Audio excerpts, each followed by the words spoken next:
Muy buenas tardes, compañeras y compañeros diputados.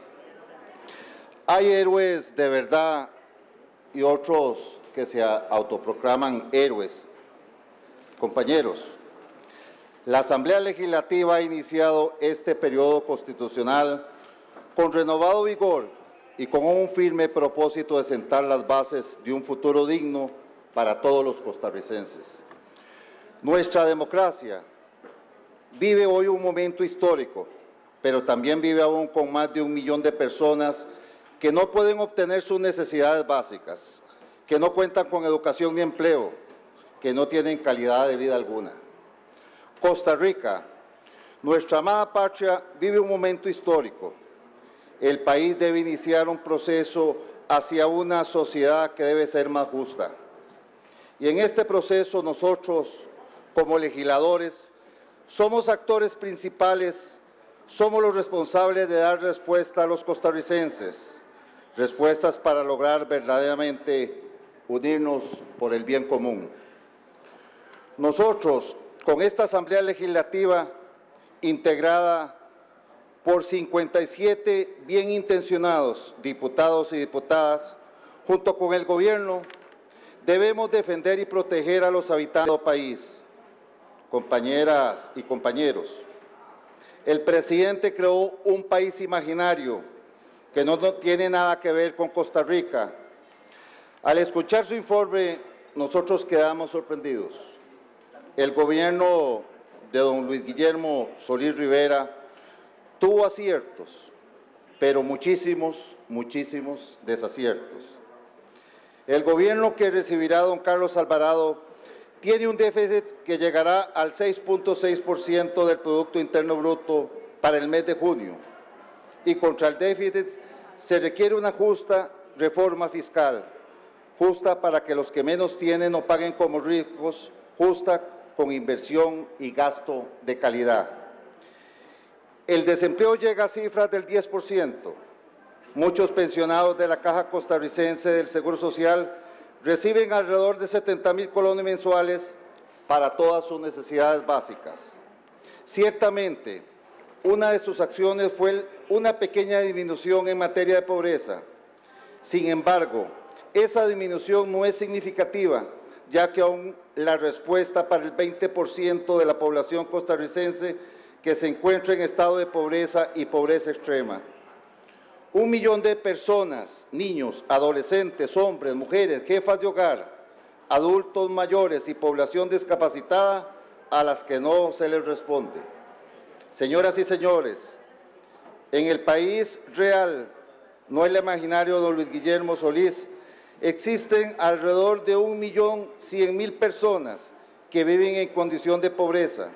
De estas, 307,000 en condición de pobreza extrema, según datos de la Encuesta Nacional de Hogares a julio del 2017.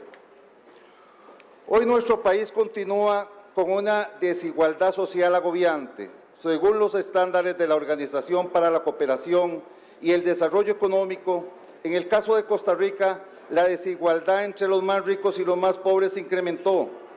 En la actualidad, el 10% de los hogares con mayores recursos obtuvo 32 veces más que el ingreso promedio del 10% de los hogares que menos tienen. Compañeras y compañeros, el presidente no se refiere al tema de la problemática de la informalidad laboral. Es justo, es necesario crear fuentes de trabajo sostenibles y fortalecer la pequeña y la mediana empresa, así como establecer políticas que mejoren los salarios mínimos y la seguridad social. Diputadas y diputados, lo más grave de este programa de Progresa es que las personas que viven en esa situación carecen de educación. Esta población está en situación de dolor. De estos hogares hay 87,000 en pobreza extrema, que son aquellos cuyo ingreso mensual promedio es de 46,976 colones y por lo tanto ni siquiera le alcanza para la comida básica. Señoras y señores, el presidente nos presenta un país de cuento, de mucho cuento y sin cuentas reales, es decir, borra la realidad, borra la verdad. En este país imaginario no hay otro déficit, el déficit de materia de vivienda, el derecho humano a tener vivienda. En su informe anual, la Fundación Promotora de la Vivienda revela que existe un déficit cuantitativo de vivienda de 5.555 unidades respecto al año anterior. Nosotros los republicanos, ante el borrón de la realidad, lucharemos por un pacto social con justicia, equidad y solidaridad para todos, un pacto de concordia a través de iniciativas legislativas que conlleven respuestas reales, respuestas positivas. Nosotros articularemos acciones con el Ejecutivo en pro de los que menos tienen. Queremos reconstruir nuestra concordia social para que la salud, la educación, la vivienda, el empleo sean de todos, teniendo así derechos humanos para todos. Nosotros defenderemos las garantías sociales por siempre. Nosotros impulsaremos proyectos de ley que integren el arraigo como respuesta a la calidad de vida. En ese orden de ideas, presentaremos el marco legal requerido para que las utilidades de los fondos del Banco del Estado y los fondos de pensiones complementarias sean invertidos en materia de obra pública, garantizando el retorno de dichos fondos, la generación del empleo y el desarrollo de infraestructura, de puertos, carreteras, aeropuertos, así como un adecuado sistema ferroviario, fomentando emprendimiento, obras, empleos, salarios de calidad y, por supuesto, ingresos sanos para la justicia social.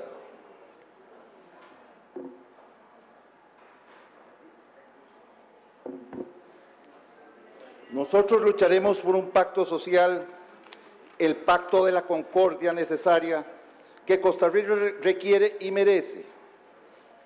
Uno de los principales desaciertos de esta administración es el no cumplir la promesa en materia de obras públicas. Los pendientes en infraestructura y recursos económicos sin ejecutar son parte impresionante del gobierno de Solís Rivera. En este caso, de la no ampliación a 4 carriles de la Ruta 27, de la Ruta 32, la carretera San Carlos, la carretera San Ramón, el corredor noratlántico y el canal seco, por medio de la cual se comunicarían los dos puertos más importantes del país. Y para cooperar, nosotros lucharemos por una reforma a la ley de expropiaciones que le dé agilidad al proceso de expropiación para la construcción de obra pública. Diputadas y diputados, transparencia, rendición de cuentas. El gobierno de Luis Guillermo Solís decretó transparencia y acceso a la información pública, así como la Política Nacional de Apertura de Datos Públicos.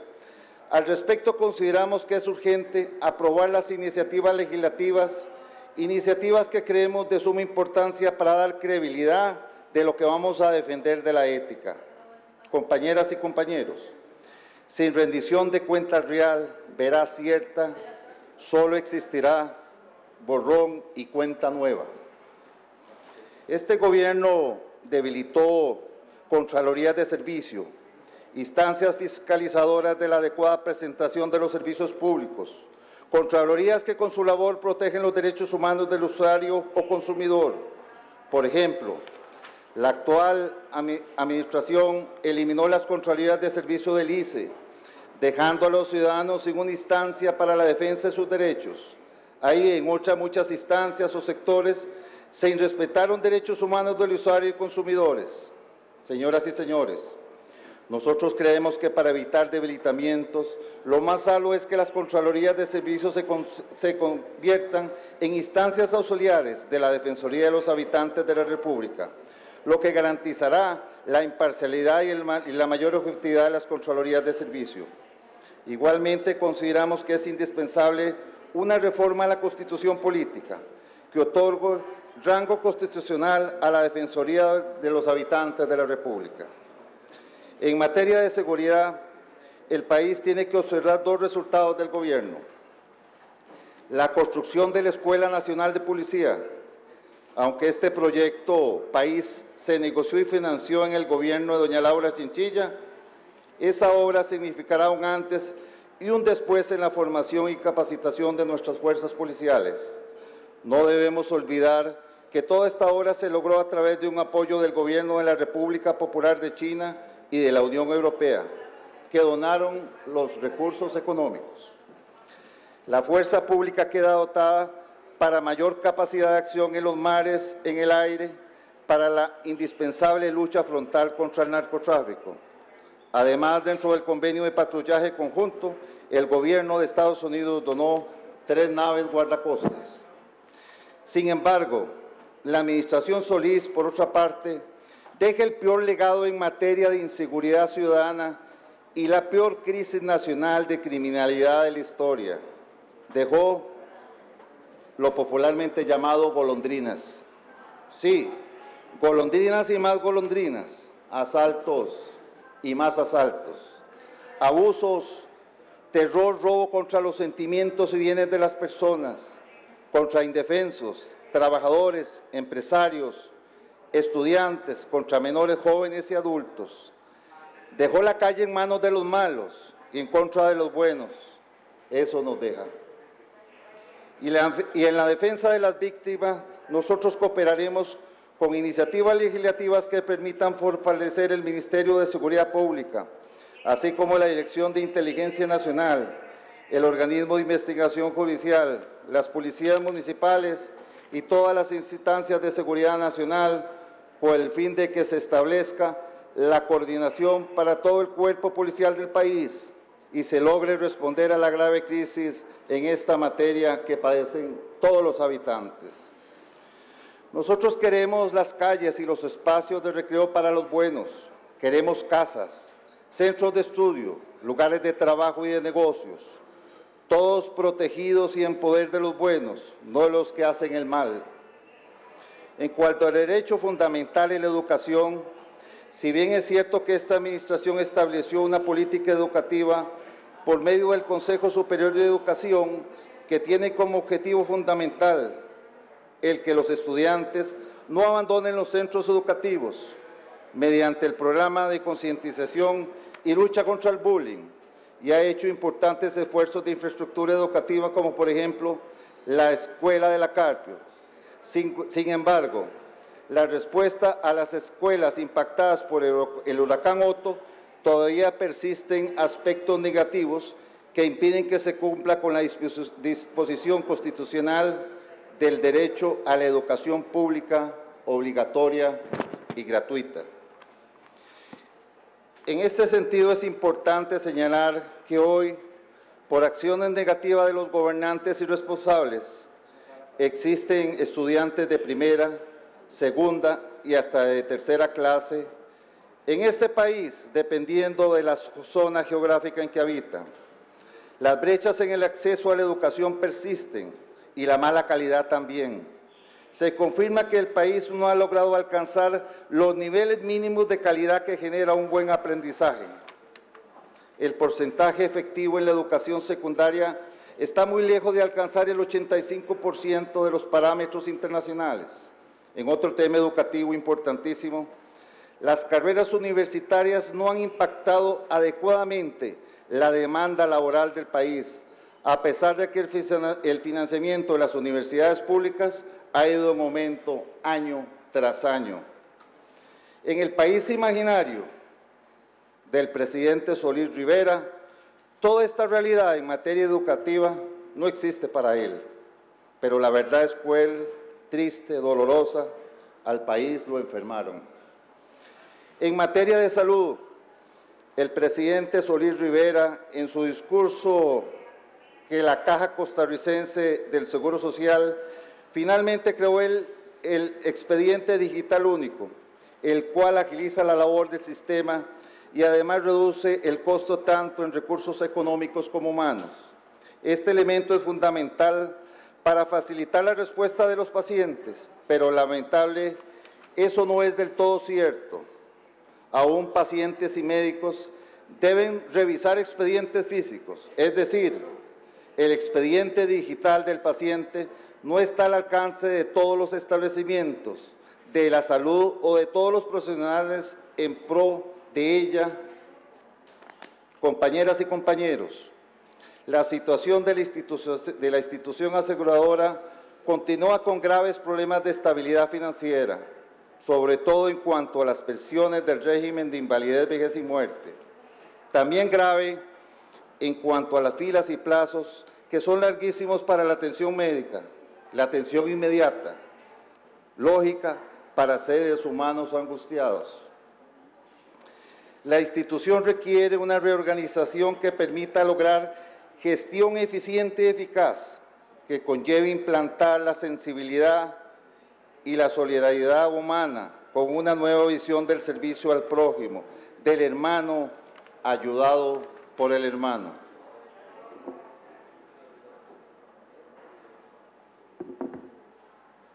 Fundamentalmente, la Caja Costarricense del Seguro Social debe de ser la institución que fue ideada, que fue creada por el doctor Calderón Guardia para el bienestar general del ser humano, institución de acciones fundamentales en los principios cristianos de justicia social. Compañeras y compañeros, nosotros queremos que se recuperen los pilares esenciales de la ética y la transparencia, garantizando el cumplimiento del derecho humano a la salud, el derecho intocable de todos los habitantes de nuestro país. Lo queremos actuando siempre en pro del humano, no contra ellas y ellos. La queremos elevando y ejecutando los principios cristianos de la justicia social sin exclusión de prójimo alguno.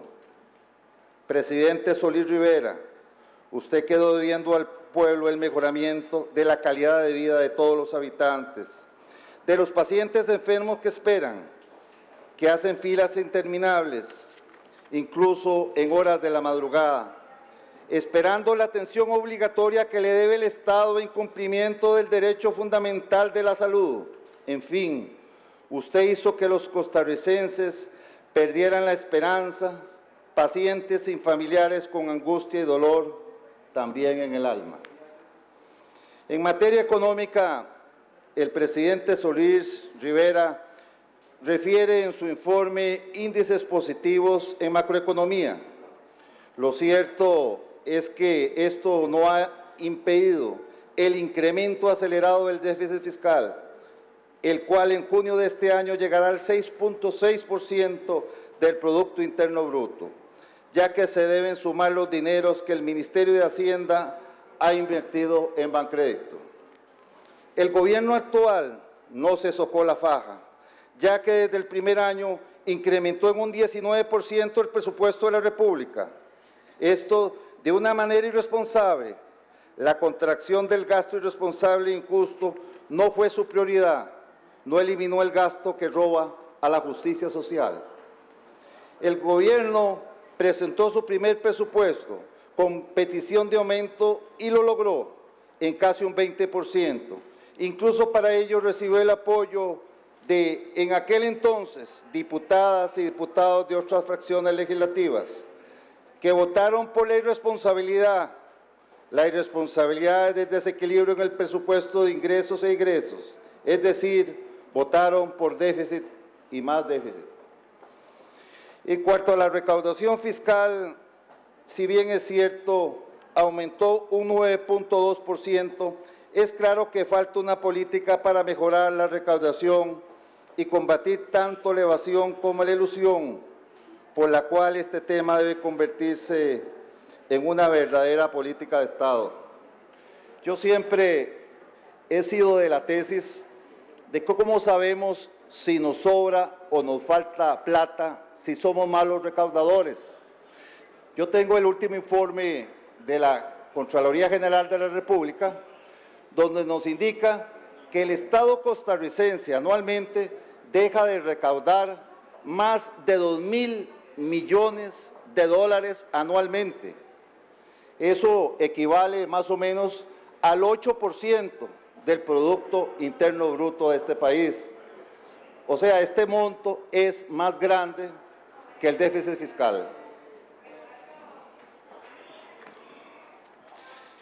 La irresponsabilidad, la omisión y la impunidad es corrupción por inacción, corrupción por callar y no hacer.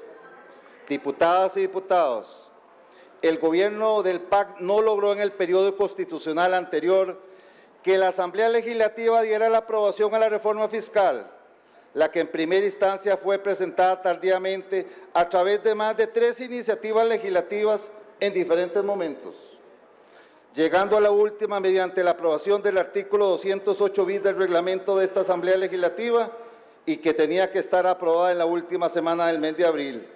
Sin embargo, pese a tener 4 dictámenes, uno de mayoría afirmativa, se desecha por parte del Poder Ejecutivo en sesiones extraordinarias, presentando un texto sustitutivo en el cual, entre otros, se modifican los impuestos a la canasta básica y a los medicamentos en contra de los sectores más vulnerables de nuestra sociedad.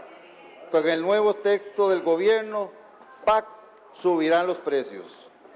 Se incrementa la canasta básica y los medicamentos, la salud y la educación, y de esta forma hay más agresión contra los sectores más vulnerables de nuestra sociedad. Amigas y amigos, nosotros estamos aquí para defender al pueblo, no para agredirlo. Diputadas y diputados, es claro que Casa Presidencial, junto a los partidos políticos representados en la anterior Asamblea, no lograron mantener un diálogo efectivo con todos los sectores sociales, aunado a la ausencia del ministro de la Presidencia, que tampoco logró negociar de manera efectiva los esfuerzos en pro de una estabilidad.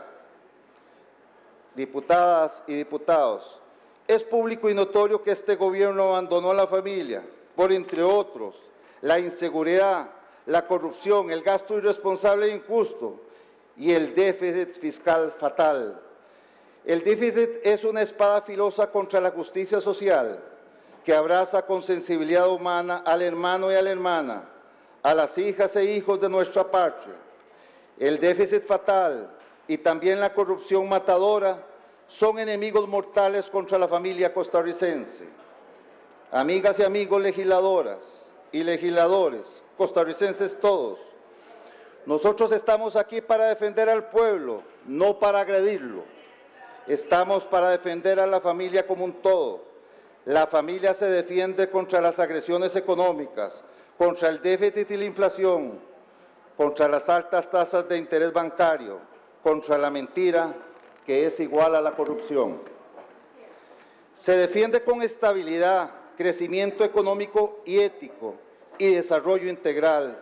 Se defiende con educación y cultura, con recreación y deporte, con salud integral, con trabajo y con empresas solidarias y con justicia social. Es por todo ello que creemos en un rector de las políticas y acciones en pro de la familia costarricense. Creemos en la creación del Ministerio de la Familia como coordinador, promotor, defensor e impulsador de los derechos humanos plenos, con inclusión, sin exclusión. Lo queremos en pro del prójimo, no contra el ser humano. Queremos un ministerio para la fraternidad familiar y la concordia nacional.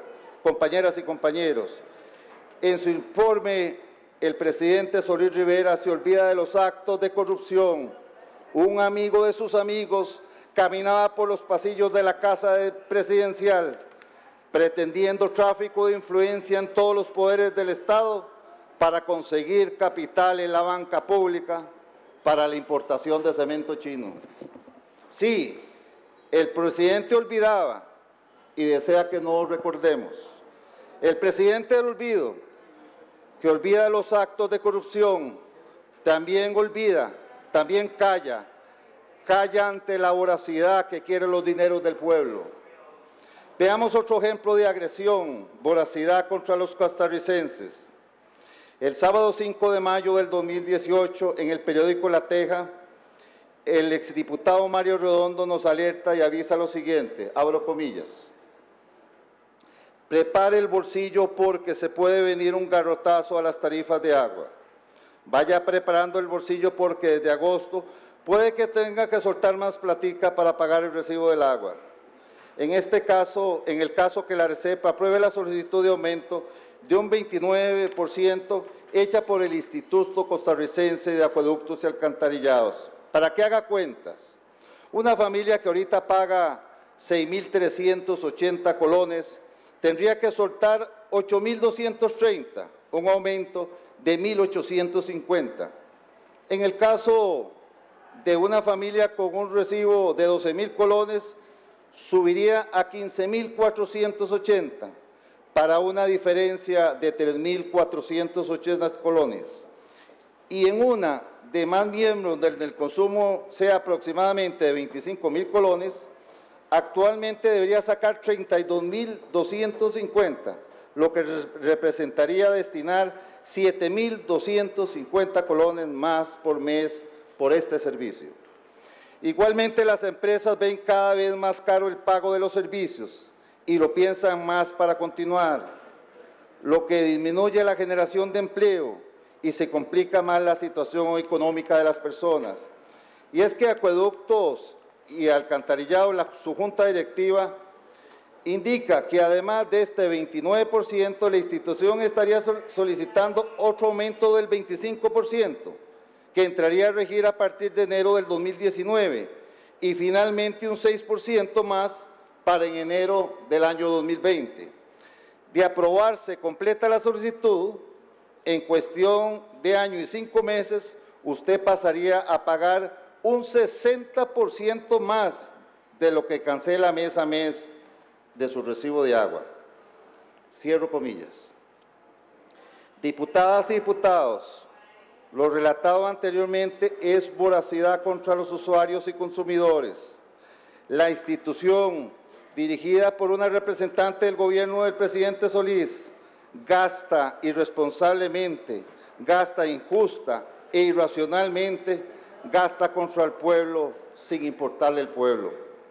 Diputadas y diputados, en nuestro país hay personas que se autoproclaman héroes, pero los héroes son Juan Rafael Mora y Juan Santamaría, y la heroína es Pancha Carrasco.